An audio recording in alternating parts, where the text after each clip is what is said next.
just came in from outside. Howdy, Possum Patty and the Soggy Bottom Bunch. And everything is still on the desk except for the Awesome Possum Journal, which is now on the shelf. Finished. Well, yeah, outside. The sugar water was still in the hummingbird feeder. But on the camera, yes, it's not conclusive. No, it's not conclusive. But now we have a suspect. Well, we have one suspect. There may be more. That squirrel was doing gymnastics, yes, just to try to get at that hummingbird feeder. It looked like it took a little pause and tried to drink from it, yes. But did he empty a whole bird feeder out? I don't think so. Like in one night, he drank the whole thing. No, it's a fat squirrel. But I don't think it's that fat. I think we have a suspect, yes. I have caught the woodpecker at the bird feeder, and now I've caught the squirrel at the bird feeder. But I don't think he emptied the whole thing in one night. Let's see what happens tonight. And the mystery continues. But I just recorded the last chapter in Red Feather. Yes, I'm going to put it at the end of this video. And this mystery gets solved tonight. Yes. Which is the real fairy? Rosemary, who was the scullery maid in Fairyland, or Lisa, whose name used to be Mary, who helped her stepmother bake the bread for the village. Yes. Well, now I know because I just recorded it. But yes, which one do you think? Rosemary? Is she the fairy? Does she belong in Fairyland? Or Lisa/Mary? So this book will go away because we're done with that. Oh, I should probably put this in the fairy journal. Oh, that would be fun. I can photocopy the cover. And I can just journal a little bit about reading it to my possum peeps. I can do that. I've got other things here I need to do. Yes. But yeah. Oh, I want to do that. Yes, I do. Okay. This is what we're going to do. I'm going to pop that part of the video in right now. And while you listen to the end of the story, and let me know if you guessed correctly down in the comments which was the real fairy, Rosemary or Lisa/Mary, and why you listen to the whole last chapter, because I had to find out, right? And while you do that, I'm going to copy the cover of the book and get my fairy journal, and we're going to do a little fairy page. Come on along. Red Feather. Now, which one do you think belongs in Fairyland? Which one is the real fairy? Is it Rosemary, who's worked as a scullery maid in Fairyland as a mortal? Or is it Lisa, whose real name is Mary, who's been living in the world as a mortal? Rosemary or Lisa/Mary? Let's find out. Chapter 11, The Fairy Child. When they came out of the hollow olive tree, the moon was shining overhead, just as it had been shining in the world. But now Rosemary drew a deep, long breath. This moon and that which we have left in the world are one and the same, said Strephon, but this is ours. I feel as if it were mine, said Rosemary. I am sure it is mine, but how shall I know? Even the simplest magic is not familiar to me any more than it is to Lisa here. What should I do with magic in the village? Said Lisa. I must bake and sew and tend the garden, and the neighbors would think it strange if I should do any of that by magic. Besides, this meadow looks to me like any other meadow. Are you sure this is Fairyland? Then she jumped. Oh, she said. A glow of moonlight came out of the bushes, creeping along the grass toward them, and slowly, slowly it took form, pressing against Rosemary's skirts, purring. "It's abracadabra," said Rosemary. She kneeled down and stroked the cat's cool gray fur. "Well, I declare," said Lisa. "That seems to me to be a foolish sort of cat, coming and going like that. I like a cat that you can put out of the house and take back in again. You'd never know where you were with a cat like that." "Abracadabra can vanish," said Rosemary. "I cannot even vanish, no matter how hard I try. I cannot vanish." She tried and tried, but still she stood there in plain view.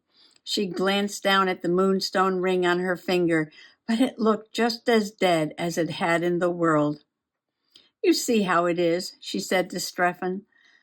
"No matter," said Strephon. "That is only the very commonest kind of magic. No one thinks much of that anyway."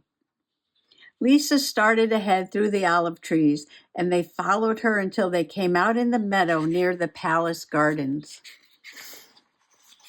"All this moonlight," said Lisa, it catches in my throat until I can hardly breathe. The whole air seems full of it." When they entered the palace gardens, Lisa stood still. They were at the end of the oblong lake, and beyond that stretched the terraced gardens, and beyond that stood the palace. "I can see now how this is fairyland," said Lisa. "But for my taste, give me the Baron's castle, so much more substantial." "Oh, Lisa," said Rosemary, but Strephon stopped her gently. "If I were to take the fish out of the moon in the lake, he would lie on the edge, gasping and flapping and dying," he said. "Was this the fine house where you worked, Rosemary?" asked Lisa. "Yes," said Rosemary. "But now, if all goes well, I am to be lady-in-waiting to Amanda, and I do not need to go back to the sculleries ever again." At this, Abracadabra, who was padding along beside them, faded into the glow of moonlight, and Lisa started. "Where are we going?" asked Rosemary. "The king and queen hold court tonight," said Strephon. "We are going there, and you will be appointed lady-in-waiting to Amanda." "But I can't go to court dressed like this," cried Lisa. "These are my old work clothes." "There will be gowns for you and Rosemary at the palace," said Strephon, "and later I will return for you and present you to the king and queen." Now they drew near the castle, and Lisa could see that it was all of white marble, set about with green trees and bushes pruned into formal patterns, and light poured out of the high windows and lay in slanting pools on the ground. But Rosemary saw only that it was beautiful, and tears of happiness and fear came into her eyes, for she knew no magic, and perhaps after all it was not herself but Lisa who belonged here. Strephon took them in by the side entrance and led them up the long winding stairs to a great bedroom hung with tapestries. On the bed lay 2 gowns of cloth of gold, exactly alike, and a pair of gold slippers was placed under each. "Now I shall leave you to rest and make ready," said Strephon, "and in a while I will come back for you." When he had gone, Lisa walked about the room, touching the tapestries, fingering the gowns of cloth of gold. Suddenly, she burst out crying. "Lisa," cried Rosemary. "Oh, how unhappy I am," cried Lisa. "What if I should turn out to be the fairy after all?" Rosemary burst out crying too. "What if I should turn out to be the mortal?" They cried on each other's shoulders, and then the 2 girls who had once been babies so exactly alike that no one could tell them apart drew away and looked at each other. "Lisa," said Rosemary, "we must try now to find out." "Yes, but how?" "Try to change the picture on the tapestry," said Rosemary. "It is the simplest thing. The lowest fairy could do it." But Lisa only cried harder. "I hate fairyland," she cried. "There isn't a thing in it to depend on. Even the cats vanish, and the pictures on the wall change about. Only try, said Rosemary. So they stood facing the tapestry and tried to change it, but the pretty shepherdess in silks and satins went on smiling at the charming shepherd in silks and satins, and the little cherub in nothing at all went on smiling at both of them. It's no use, said Rosemary. Lisa felt better now. Because anyway, she said sensibly, I'm sure I'm not a fairy, and I'm certainly not going to stay here. I shall go home after the court tonight, for there's Fritz at the door of the hut waiting for me, and Gretel thinking I'm gone for good. Still, it's interesting to see fairyland, and I shall be able to tell my children I've been to court and worn cloth of gold. We have no ornaments for our hair, said Rosemary. I'll go down to the gardens a minute and pick some flowers. Will you come with me, Lisa? No, I'll stay here, said Lisa. I see enough flowers at home. Rosemary went out alone and shut the door after her. She walked down the wide marble stairs and out into the gardens, meeting no one on her way save a few servants who did not even look up. She went quickly through the terraced gardens, and when she came to the meadow, she stopped. In the moonlight, even the red poppies lost their color and shone like silver. Rosemary gathered a handful of them, and then she straightened up and looked about her. Each particle of air shimmered and shone, drenched with moonlight. She drew a deep breath, and when she turned to go, her feet scarcely touched the silver grasses. At first, she had thought to try again, to see if she could summon a breeze or float a petal from a flower. But she did not want it changed, so much as by the petal of a flower. This was her home, even if she could not prove it. When she came back to the palace, old habit led her in at the scullery door, and when she realized what she had done, it was too late to go back. The fifth assistant chef had spied her. If it isn't Rosemary, he cried, the worst scullery maid I ever had. And by whose leave do you think you come back after running away as you did, may I ask? I am to be lady in waiting to Amanda, said Rosemary, and the fifth assistant chef burst into a roar of laughter. The mortal scullery maid is to be lady in waiting to Amanda, is she? Now that's too great a joke to keep to myself. He called the fourth, the third, the second, and high lord chef to share the joke. And the wine stewards and the kitchen girls and boys came too, and they laughed until the copper kettles shivered against each other. Now, if she could vanish, if she could only vanish, but she could not, and she stood there while they laughed. Suddenly she darted through the crowd and out of the kitchens with all the others after her. But when she came to the great marble stairs, they were faced by Strephon, who took her hand and led her by him, and the crowd from the kitchen bowed and scrambled away. How lovely that you have gathered poppies for tonight, said Strephon. How lovely you are. Go and dress now, Rosemary. It is almost time. Rosemary took a poppy from the bunch in her hand and gave it to Strephon. He put it in his cap, and it flickered like a flame. When Rosemary came back to the bedroom, she found Lisa trying which pair of gold slippers fitted her. It is time to dress, said Rosemary. She and Lisa put on the dresses, but Lisa's was too small for her, and Rosemary's was too big for her, so they changed about, and then it was all right. Rosemary wove 2 wreaths of poppies, and Lisa put hers on her light brown hair that hung in ringlets, and Rosemary put hers on her yellow hair that hung in ringlets. Strephon knocked at the door, and they went down the marble stairs with him, one on each side. Lisa gasped when she saw the crystal throne room all crowded with fairy courtiers and ladies most gorgeously dressed. They took their places along a wall, and immediately afterwards the trumpets sounded, and the high doors at one end of the room swung open. First came the trumpeters, blowing with all their might, and then came the page boys, and then came the ladies in waiting, and last came the king and queen. The queen in red velvet and ermine, with her little mouth set into her round face like a U turned upside down, and the king in a gray cutaway that shone a little like moonlight, and light going up from his head like a crown. As the royal procession went forward to take its places on the throne, and around about it, all the courtiers and ladies bowed low.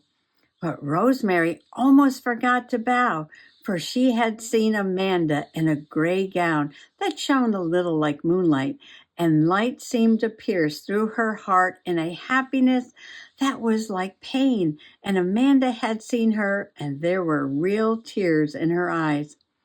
One by one, the courtiers and ladies bowed to the king and queen, and when Rosemary and Lisa took their turn, Strephon stepped forward.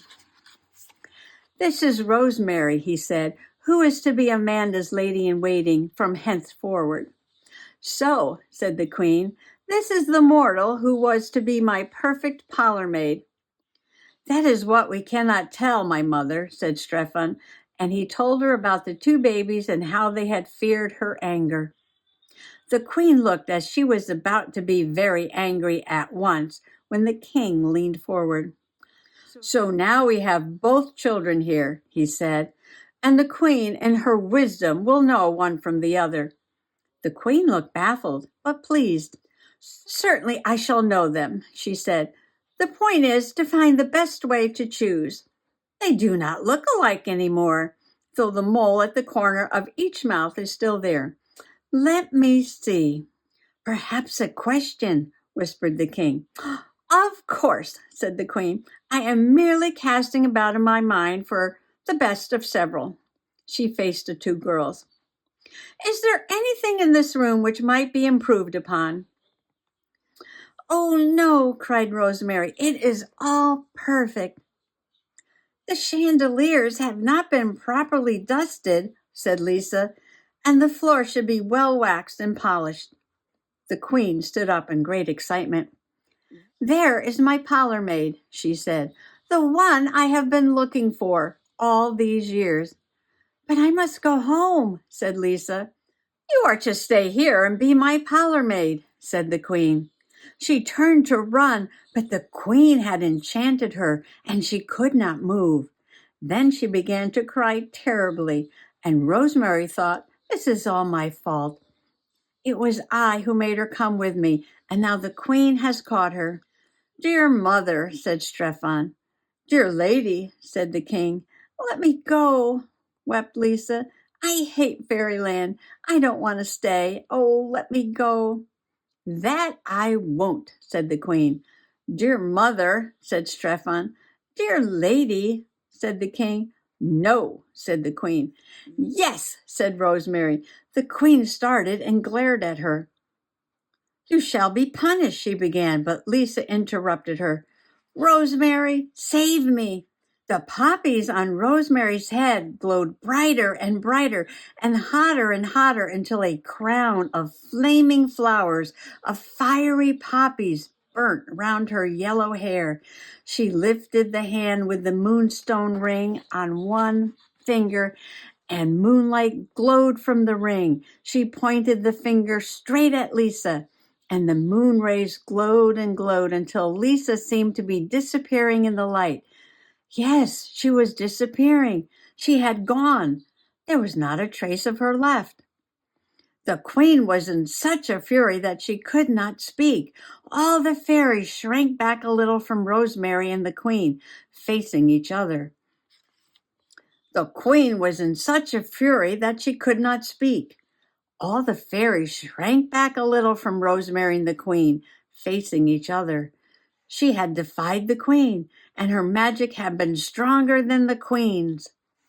While the queen still struggled for breath, Rosemary threw her arms above her head, laughed, wept, cried out, "I'm a fairy! I'm a fairy!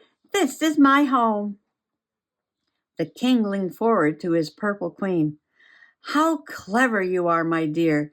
This was the one way to find out which child was a mortal and which a fairy. I congratulate you. Each day anew, you demonstrate your wisdom. The queen grew quieter. She caught her breath with a gasp. So now I have settled it, she said. She smiled, and Rosemary will stay here with us. With me, said Amanda softly. And with me, said Strephon. They stood one on each side of her, and Rosemary knew that she was home at last. The end. Did you guess correctly that Rosemary was the fairy? Good for you. That was so much fun. I loved reading that story. I hope you enjoyed it. And I hope you guessed correctly that Rosemary was the true fairy who belonged in fairyland. Now, this book was published in 1937. And I'm really trying to remember where I got it. I've had it forever. I think I got it at my grandmother's house. That's the only thing I can think of where I would get a book from 1937. She had a lot of bookshelves with a lot of books. And it was in one of her collections, I think. Save my little scraps here. Now, I like the way this looked with this orange. But I also wanted to put a page from the book on here, The Fairy Child. And I have this beautiful fairy fabric. I'm down on the floor. I'm on my knees on the floor. I was looking to see if there was any blank pages like this spread here. I know I like that on the orange, but I like that purple paper with this purple fabric. So I'm looking at a bunch of things. I haven't made up my mind yet. So I said, well, let me just take a moment and cut this out. The fabric from the Dollar Tree, the fairies are a little bit more modern looking, yeah. I like this one because these are more like the vintage flower fairies.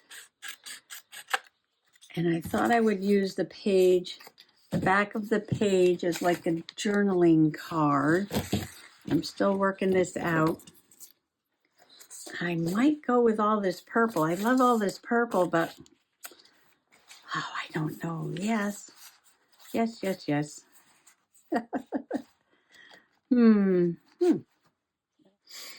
Okay, here's the new plan. We're going to go to a slightly different section of the journal so that both sides have cardstock. I'm going to glue that down there. I'm going to put some ribbon along the edge. I'm going to take this shiny green stuff and make a frame and a little place to journal. I'm going to take this and make a pocket. And if I have enough of this left over, I might put some on that page. And then I'm going to journal on the back of this. I might round the corners off and put it in the pocket and do my journaling on the back of this. I'm almost done, but I made a few changes, as you can see. I love how it's coming together. I took a little piece of this paper that I had left off and I put it over here. It didn't fit all the way across the page, but that's okay. So I used the fabric as a pocket so I could see all the beautiful little flower fairies there. I did have enough of this green lacy trim to do both sides. I used a shiny, sort of like paper, I'm not really sure what that is, around as a frame. I couldn't make it very big. I should have made this a little bit smaller, but that's okay. And again, I used it down here as a frame. And instead of using the white paper, I went to the shelf and found some lavender paper. I love the way that looks, the lavender and the green and the little pocket with the flower fairies. Yes, and how this purple flowers come right across to the other side. So I'm loving it. I'm loving it. How it's all coming together. And now I'm working on the back of the chapter page that I copied. And then I remembered this little tab die that Kelsey had sent me. And I cut a tab out of this green and put that on there because that's going in the pocket over here like that. So now we got the little tab. And I did my journaling on the back. Red Feather by Marjorie Fisher, 1937. I hadn't read this book in years and years and years. I decided to read it at the end of my videos without peeking ahead. I didn't remember much of the story and I wanted to stay on the same page as the viewers. I loved it. I really enjoyed reading that because I wanted to read it again. Yes, I wanted to read it again. And while I was at the die cutting machine, this is also from Kelsey. I think they're flowers. I'm not really sure. I'm going to use them as flowers. And I punched those out at the same time. And I wanted to put 3 of them up in the corner here. There's 2 different kinds. I wanted the little ones. Where'd they go? Oh, here they are. I wanted 3 of these little ones and put those over here. See, the sparkly green is just bringing everything together.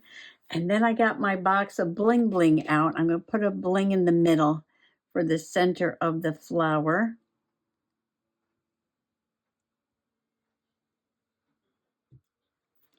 Put those right there. Oh, do I have purple? Purple would just be awesome, perfect to put in the center there. I have a big giant box of Dollar Tree bling. Yeah. Yeah, I went crazy. I think I bought everything they had. I haven't bought any in a really long time. Ooh, I got this. I think I have a darker purple too, though. I'm digging in the box here. Let me check this side. I know it's falling out everywhere. Oh, here's the pearly ones. Yeah, I had this all organized at one time. I think that's the same color. Yeah, that's the same color.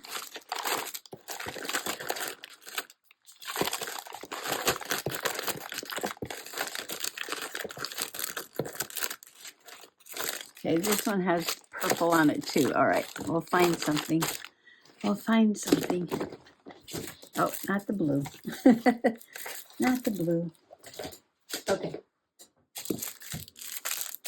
So this is not bad. I was thinking something more like this kind of purple. Oh, is that too big?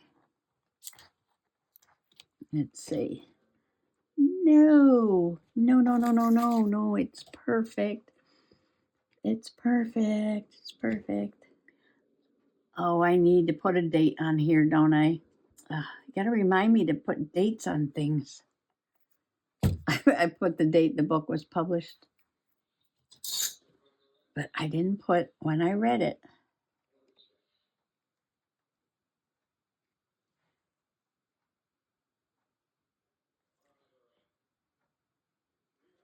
There, now that's gonna have to dry for a while. Oh, I do love how this came out. Yes, I do. And when I close this journal, there's going to be more goodness on the edge. Look at that. I love it. Yes. And I got my flower fairy fabric that was gifted to me in there. And I journaled about reading the story. And I don't know if I could put this in there yet because there's still glue there. I'll give it a minute to dry. But I love how they came out, yes. And I made a little tab, Kelsey, from your die that you sent me. Maybe I could put that in there. I'll put that in there. Okay. It'll be fine. It'll be fine. Yes. There we are.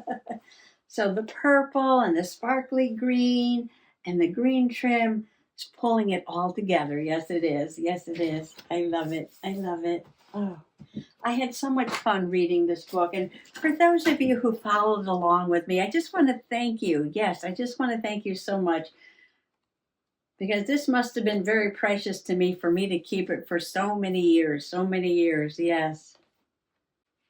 And oh, I know what you're saying. You're saying, Possum Patty, you did not write the date. I'm just going to put spring 2025 on here. Spring 2025 gel pen. They do shmoo a little bit, yes. They do shmoo. Isn't that pretty with the little sparklies on there? Yes. Okay. Now, what was I saying? Oh, yes, thank you. Thank you. I enjoyed it so much. Yes, I did. And, that quote about, someday you'll be old enough to read fairy tales again. I'm there. Yes, I am. I am definitely there. I really enjoyed that. Well, thanks for coming along. Oh, we finished another journey. Yes. Yesterday we finished the Awesome Possum Journal journey. And today we finished the Let's Read Red Feather Together journey. Thanks so much for coming along. Happy junk journaling. Bye-bye.